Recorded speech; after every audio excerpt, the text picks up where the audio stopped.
Welcome to Deadponic, the deck breakdown from Magic the Gathering. For this episode, we'll be talking about my Cloud Voltron deck with Cloud X Soldier from the Final Fantasy VII Precon. So the deck's main objective is based around the term Voltron, which comes from the Western cartoon dubbed from the animated series Beast King Go Lion in Japan. It's about 5 pilots who combine their mechs together to form a larger mech, which is similar to Power Rangers. The idea is to play a bunch of artifacts, namely equipment, and equip it to either a single creature or specifically the commander. The deck can also combine enchantments and creatures that deal with equipment and artifacts to become a well-rounded deck depending on the setup.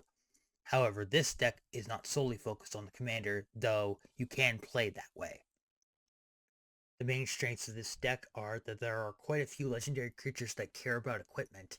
Depending on your list, the deck doesn't have to focus on the commander and can be more creature focused or focused around a single ideal other than the commander.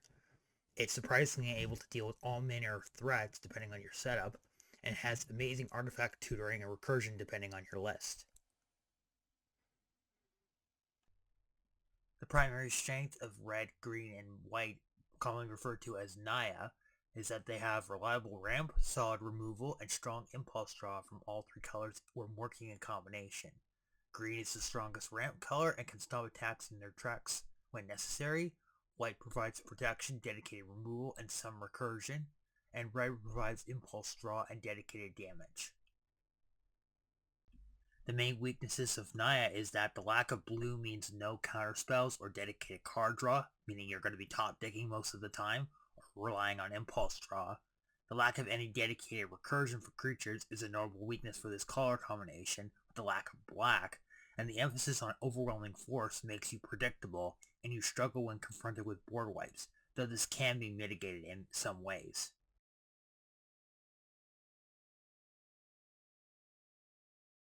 So the commander of choice for this deck is Cloud X Soldier from the Final Fantasy VII Precon. He costs 2 colorless and Naya, red, green, and white, totaling 5. Has 4/4 for base stats. Has haste and a free equipped ability when he enters. And whenever he attacks, you draw a card for each equipped attacking creature you control. And then if he has power 7 or greater, you create 2 treasure tokens, which means he can act as a mini draw engine and treasure generator when he's attacking. Some key creatures to include in this deck are Aster, Bearer of Blades, who gives a free tutor for equipment and reducing all equip costs to 1. Leonon Abinus, who protects your equipment from removal. Danitha Nubanalia's Light, who can cast artifacts and auras from your graveyard and has 3 strong keywords. And Gilgamesh Weapons Collector, who gives a free equipment tutor and provides an additional combat phase for him if he's your backup, although he is more expensive.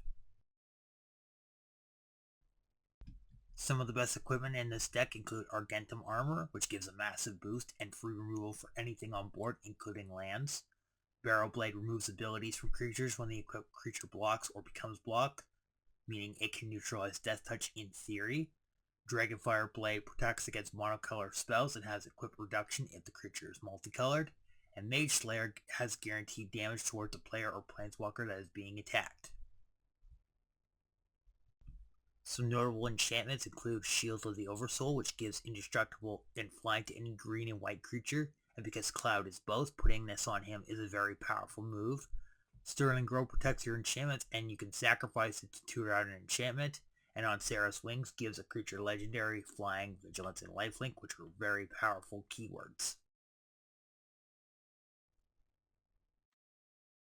The main strategy for this deck is to tutor for the best equipment and get it onto the field as soon as humanly possible, or to get it out of the graveyard and onto the field. Don't play Cloud right away if you have the mana for it, and even if you don't, you shouldn't play it right away. The idea is to lull your opponents to a false sense of security by using the other mainline creatures and equipping them with your best artifacts as setup.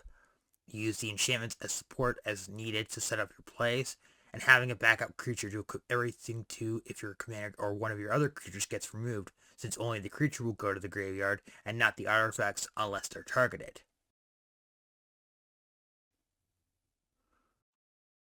Some possible upgrades you can make for this deck include Tifa, Martial Artist, who comes with the Final Fantasy VII Precon. She has similar stats to Gilgamesh, except much better. She provides an extra combat phase, but she lacks the free tutor, but she can also be your secondary commander. Samet Voice of Descent has Flash as well as 3 strong keywords and gives other creatures you control haste and can untap creatures. Arnie Slays the Troll or any of the fight cards let you take out a creature without having to go to combat. Arnie Slays the Troll provides mana and a boost and life equal to the power of the biggest creature on your field. And Nea Charm has one of the main recursion cards for this color combo and can tap all creatures the player controls and close out a game. The most optimal starting hand should consist of at least at minimum 3 lands, 2 artifacts, a tutor of some kind, it could be a creature or a spell, and 1 creature in general to equip everything to. Another good starting hand would be 4 lands, 1 equipment, 1 creature that tutors, and 1 enchantment. Some other possible commanders to consider for a Voltron deck include Captain America the First Avenger. He has a way to deal damage by using equipment equal to the mana value of the equipment. He provides counter spells and card draw thanks to the inclusion of blue. Daravi Imperial Tactician gets around commander attacks with its bottom ability and can tap and untap permanents. Zur the Enchanter acts as a Voltron commander but for enchantments and can tutor out a free enchantment. And Cathro Aspect Warper lets you play out creatures with keywords in your graveyard, acting as Voltron for basically creatures. So thank you all for watching. Stay tuned for more deck breakdowns, and don't forget to like, comment, and subscribe, and let me know if you want to see more of these kinds of videos and in this format, and I will see you next time.